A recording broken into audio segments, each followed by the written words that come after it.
یعنی آپ سوچ لیے کہ اب بہرحال مصلحت نہیں ہے کہ میں یہاں کے اوپر جو ہوں بعض چیزوں کا تذکرہ کروں، لیکن ہمارے ناظرین جو ہیں اچھی طرح سے واقف، جی ملک کے مفاد میں ایک سودا ہو رہا ہے، جو بھی بڑے عہدے کے اوپر فائز ہے اس کو مد نظر کیا رکھنا ہے کہ ایسا ہم جو ہے سودا کریں گے کہ جو ہمارے ملک کے مفاد میں ہو، فائدے میں تمام ہو، ہمارے جو عوام ہے، جو ہماری پبلک ہے، اس کو فائدہ ہو۔ فرض کیجیے لائٹ کے حوالے سے یا جو ہے اور دیگر چیزیں ہیں کہ ہمارے پاس اتنی زیادہ لائٹ کی پیداوار نہیں ہے، بجلی جو ہے دوسرے ملکوں سے ہم لے رہے ہیں۔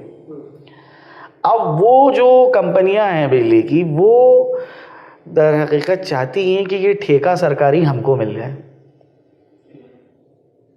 اس ذیل میں وہ اعلیٰ سیاست مدار جو ہیں ان کو وہ رشوت دیتی ہیں، اور اب ان کو جو جب ٹھیکہ ملتا ہے تو اپنی وہ دل کے مطابق جو ہے قیمت اس لائٹ کی اور معین کرتی ہیں، تو اس کا نقصان کس کو ہو رہا ہے؟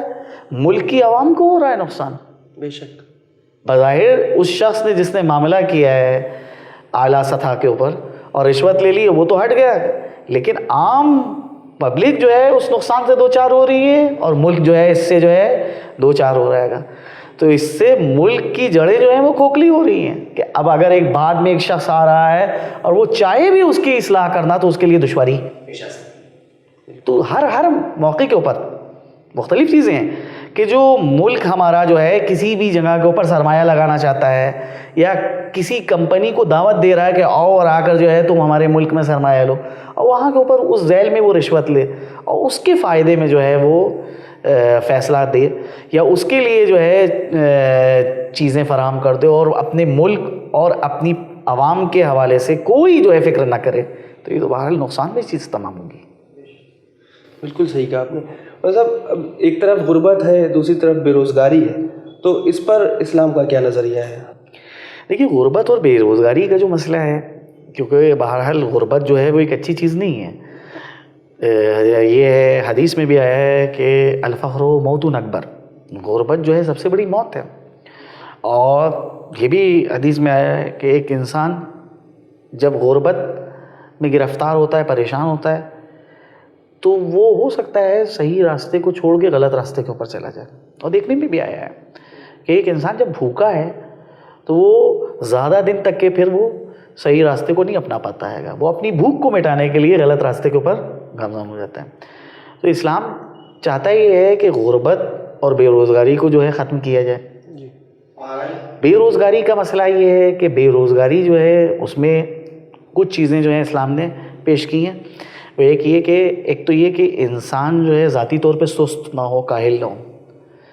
خود ذاتی طور پہ اگر سست اور کاہل ہے تو اس میں جو ہے خود اس کی کوتاہی ہے بے روزگاری، کہ بھئی اس کو کوئی کام نہیں مل رہا ہے گا، وہ کیوں نہیں کام کی تلاش کرتا، ایک چیز۔ دوسری چیز یہ ہوتی ہے کہ ذرائع محدود ہیں اور وہ انسان جو ہے بے روزگار ہے، اس کو سروس نہیں مل پا رہی ہے۔ ایسی صورت میں یہ ہے کہ زیادہ سے زیادہ جو ہے انسان رزق کو پیدا کرنے کے ذرائع تلاش کرے، اس جانب جو ہے انسان توجہ دے، خدا کی ذات پہ بھروسہ کرے اور اس ذیل میں جو ہے قدم اٹھائے، اللہ جو ہے اس سلسلے میں مدد کرے گا۔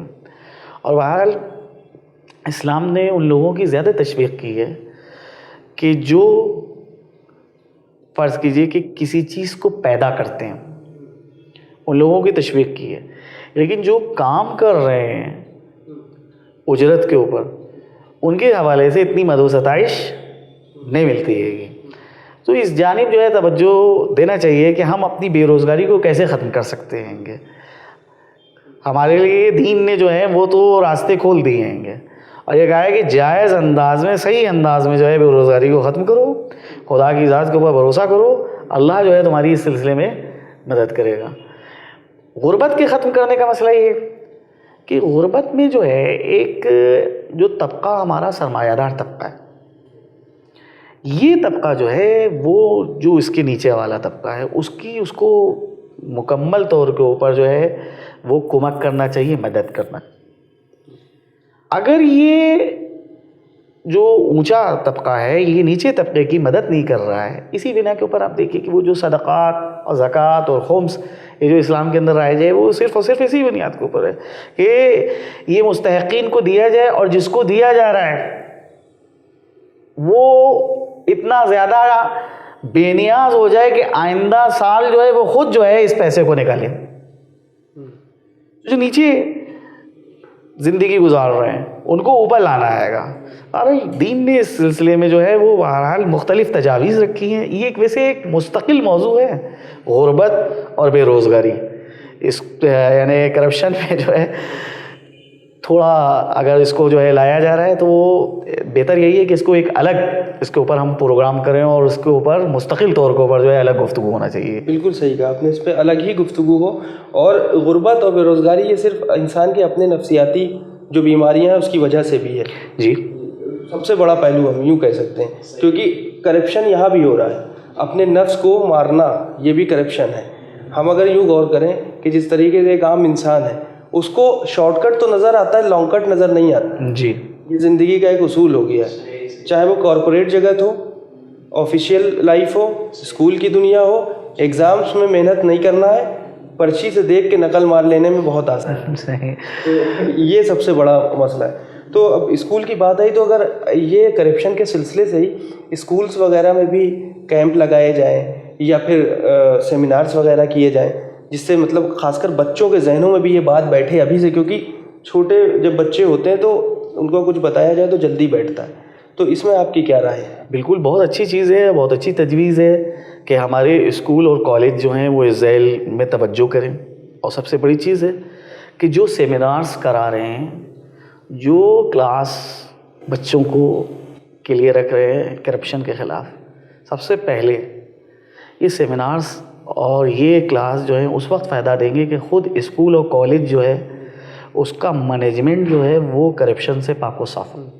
ایک طرف ہم کالج کے اندر اور اسکول کے اندر سیمینار کر رہے ہیں کرپشن کے خلاف, اور خود جو ہے ہمارا مینجمنٹ جو ہے وہ کرپشن کا شکار ہو, تو ایسی صورت میں بچوں کے اوپر اس کا اثر نہیں ہوگا.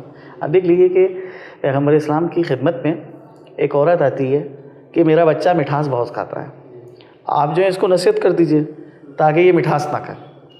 تو پیغمبر نے کہا کہ آج نہیں کل آنا, اور اس کے بعد وہ دوسرے دن ہے. اور پیغمبر نے اس سے کہا کہ بیٹے تم مٹھاس نہ کھایا کرو, اس کو جو ہے تمہارے لیے مفید نہیں ہے. اس نے کہا ٹھیک. تو جب وہ عورت جانے لگی تو پیغمبر سے سوال کرتی ہے کہ یہ بات تو آپ کل بھی کہہ سکتے تھے, آج آپ نے کیوں بلایا؟ کہا کل میں کیسے کہہ دیتا, کیونکہ کل خود میں نے شہد کھایا تھا. اگر میں یہ بات کہتا ہوں تو یہ بات اس کے اوپر اثر نہ کرتی. تو جو کسی کو نصیحت کر رہا ہے تو پہلے خود پہلے جو ہے اس کے لیے ضروری ہے کہ وہ خود اس نصیحت کے اوپر عمل کرے. بالکل. عام اور آپ اگر ایک سیمینار کرانا چاہتے ہیں کرپشن کے خلاف, یا چینل کے اوپر ایک پروگرام چلانا چاہتے ہیں کرپشن کے خلاف, تو اس کا عملی ثبوت پیش کریں کہ ہم خود ذاتی طور کے اوپر کرپشن سے پاک و صاف ہیں, تب جو ہے وہ بات اثر کرے گی. تو کالج اور اسکول والے اگر اس قسم کا ارادہ رکھتے ہیں بہت اچھی چیز ہے. یقیناً ہمارے بچے جو کچھ سیکھتے ہیں وہ کالج سے سیکھتے ہیں, اسکولوں سے سیکھتے ہیں, ان کا ذہن جو ہے وہیں کے اوپر ڈیولپ ہو رہا ہے. تو یہ اساتذہ اور جو مربی ہیں ان بچوں کی, ان کی ایک ذمہ داری ہے کہ وہ اس قسم کے سیمینارز کرائیں, ان کے لیے جو ہے کلاس رکھیں, لیکن اس سے پہلے عملی ثبوت اس کا پیش کریں, وہ زیادہ بہتر ہے. بے شک, بالکل آپ نے صحیح کہا. ہمارے صاحب کچھ باتیں ایسی ہوتی ہیں جو لوگوں کو لگتا ہے تنزیہ ہیں اور ان کے اوپر کمنٹس کیے جا رہے ہیں, لیکن ایسا نہیں ہے. چینل کے ذریعے کچھ باتیں بہت اہم گفتگو ہوتی ہے جو پہنچانے کی کوشش کی جاتی ہے. آج بھی اس معاشرے میں اور آج بھی مذہب اسلام میں بہت سے جتنے مذہب میں, جیسے ریٹائرمنٹ کے بعد انسان کو زیادہ سمجھ میں آنے لگتا ہے, ویسے ہی اپنے کچھ مذہب اسلام میں بھی لوگ ہیں کہ جب ریٹائرمنٹ ہو جاتی ہے تب دین زیادہ سمجھ میں آنے لگتا ہے. تو یہ پرابلم ہے سب سے زیادہ, کیونکہ اب چل رہا ہے سوشل میڈیا کا دور, چاہے وہ فیس بک ہو, انسٹاگرام ہو, واٹس ایپ ہو. آپ دیکھ لیجئے کہ 50 ابو زیادہ لگے ہوئے ہیں اور انڈر 50 جتنے ہیں وہ ان کو ان سب باتوں سے وہ نہیں, کیونکہ اب ہم نے غور کیا جو جوان طبقہ آج کل کا ہے وہ نماز روزہ اس میں سب سے زیادہ ہے, اور ان کو بتانے کی ضرورت نہیں. ماشاءاللہ ہمارے گھر کے بچے اور بچیاں جتنے ہیں سب ان سب چیزوں میں گامزن ہیں اور طریقے سے اسلام کا جو پیغام ہے اس کو لوگوں تک بھی پہنچا رہے ہیں، اور کوشش ہے ان کی کہ نماز، روزہ، حج، زکوٰۃ، جو جو چیزیں اسلام نے بتائی ہیں ان شرائطوں پر عمل کریں۔ ان سب باتوں پر عمل ہے تو کرپشن ہمارے اندر آ ہی نہیں سکتا۔ لیکن وہی میں نے ابھی آپ سے بات کہی ریٹائرمنٹ کے بعد والی، وہ ذرا گاڑی بات ہے، وہ کہنا ٹھیک نہیں رہتا ہے چینل پہ۔ آج سب سے بڑی چیز یہ دیکھیے کہ انفیریٹی کمپلیکس کی بات ہے۔ سامنے والا کیا کر رہا ہے، ہم کیا کر رہے ہیں، اس سے مطلب نہیں ہے۔ سامنے والا ڈاکٹر بن رہا ہے، سامنے والا انجینئر بن رہا ہے، ٹھیک ہے، ان کی حیثیت ان کو بننے دو، لیکن ہماری حیثیت نہیں ہے تو ہم کیسے ڈاکٹر انجینئر بن سکتے ہیں؟ کیونکہ اس کے لیے اتنے ہی رقم کی ضرورت ہے، اسی طرح کے پیسے کی ضرورت ہے۔ تو آج اگر تعلیم کا آپ دیکھ لیں، بہتر سے بہتر تعلیم حاصل کرنے میں بھی کرپشن سامنے آ رہا ہے، تو اس میں آپ کی کیا رائے ہے؟ دیکھیے، ایک واقعی یہ ایک ہمارے معاشرے کا ناسور ہے، اس کو ہم ناسور کہیں گے سوسائٹی کا، کہ جس میں جو ہے ہماری پوری سوسائٹی جو ہے جس میں گرفتار ہے۔ کیسے اس سے چھٹکارا ملے کہ ایک شخص کے جو MBBS کی پڑھائی کر رہا ہے اور بعد میں جو ہے اس کو اتنا پیسہ صرف کرنا پڑتا ہے، جبکہ ڈاکٹر بننے کے لیے سب سے زیادہ ضروری ہے کہ انسان یہ ڈاکٹر بعد میں بنے، پہلے اپنے دل کے اندر انسانیت کے حوالے سے ایک جذبہ پیدا کرے۔ واہ سبحان اللہ۔ کو انسانیت کے لیے ہمدرد بننا ہے۔ وہ یہ مریض جو آئے گا اس کو ہم اپنی کمانے کی مشین نہ شمار کریں، لیکن ہوتا یہ ہے کہ وہاں کے اوپر ڈاکٹر بظاہر زبان سے تو نہیں کہتا ہے، لیکن عملی طور کے اوپر اس کا ثبوت پیش کرتا ہے کہ بھئی جب ہم نے اپنی تعلیم کے اوپر، اپنے کیریئر کے اوپر اتنا پیسہ خرچ کیا، اس وقت آپ نے ہماری کوئی مدد نہیں کی۔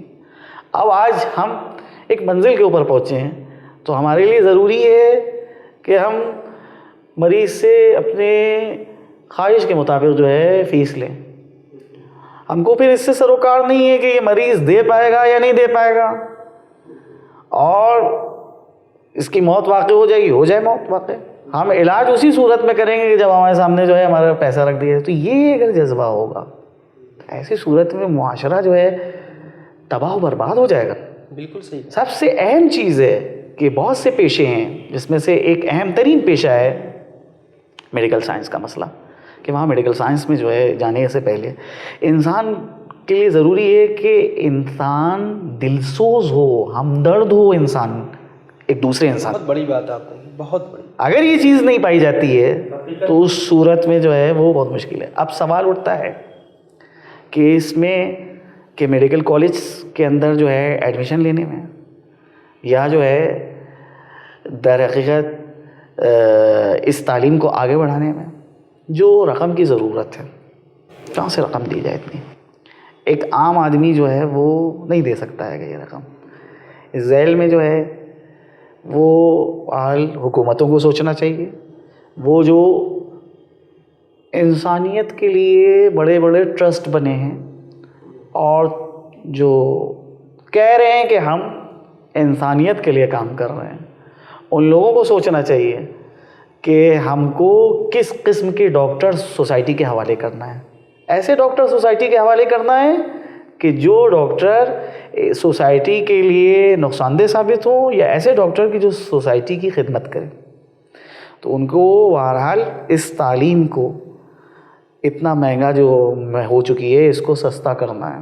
وہ اس کے لیے مختلف ذرائع ہیں کہ وہ آپ خود اس اسٹوڈنٹ سے نہ لیں اتنا پیسہ، بلکہ جو ہے آپ حکومت جو ہے اس چیز کو دیکھے کہ ہاں کون اہلیت رکھتا ہے، کون صلاحیت رکھتا ہے، ہم جو ہیں اس کو یہ تعلیم دلوائیں، بے شک ہم جو ہیں اس کو فائدہ دیں گے۔ یا مثال کے طور پہ ہم اس سے ایک معاہدہ کریں گے کہ تم کو جو ہے اس حد تک ہم جو ہے مدد تمہاری کریں گے، بعد میں تم کو جو ہے یہ پیسہ جو ہے ہم کو واپس کرنا ہے، یا اس کا معاوضہ ہم یہ لیں گے کہ تم فری جو ہے خدمت انجام دو گے، فری طور کے اوپر جو ہے لوگوں کو دیکھو گے۔ تو یہ جذبہ جو ہے بالکل آپ وہی مقصد ہے کہنے کا کہ جس کے اندر جذبہ ہے۔ اب بہت سے بچے ایسے بھی ہیں جو حقیقت میں بڑا ہی ذہین ہوتے ہیں اور ان کے لیے کسی طرح کی کوئی رقم کی ضرورت نہیں پڑتی ہے، وہ اپنے آپ وہ آگے بڑھتے چلے جاتے ہیں۔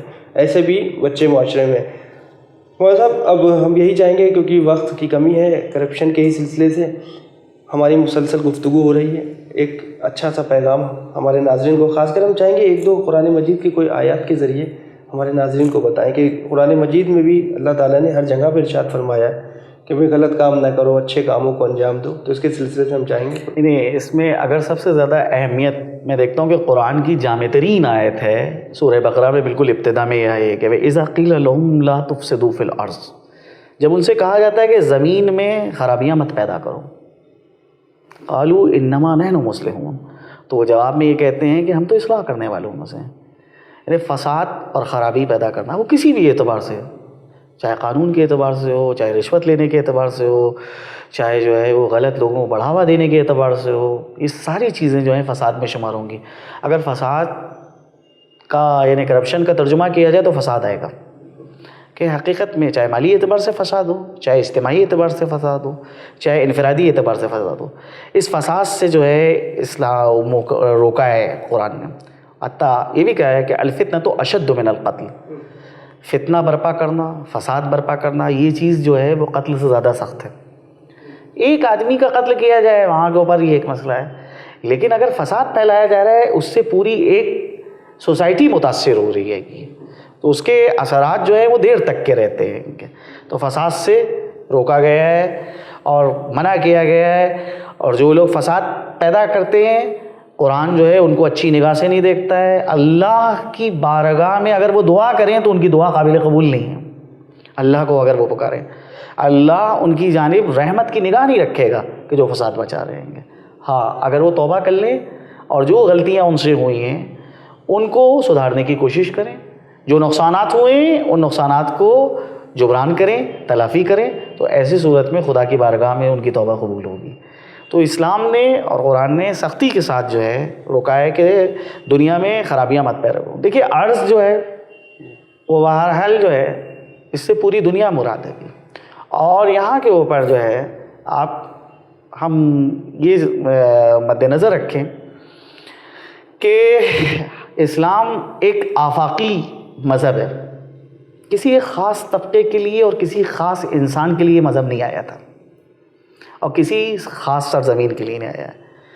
اسلام نے ایک تصور دیا ہے کہ جب اللہ دنیا کے سارے انسانوں کا پروردگار ہے تو وہ جو مذہب بھیج رہا ہے وہ مذہب بھی جو ہے سب کے لیے ہے. لہٰذا اس زمین کے اوپر جتنے بھی لوگ ہیں وہ سب ایک دوسرے کے بھائی، ان کے اندر جو رشتہ پایا جا رہا ہے وہ بھائی چارگی کا رشتہ پایا جا رہا ہے.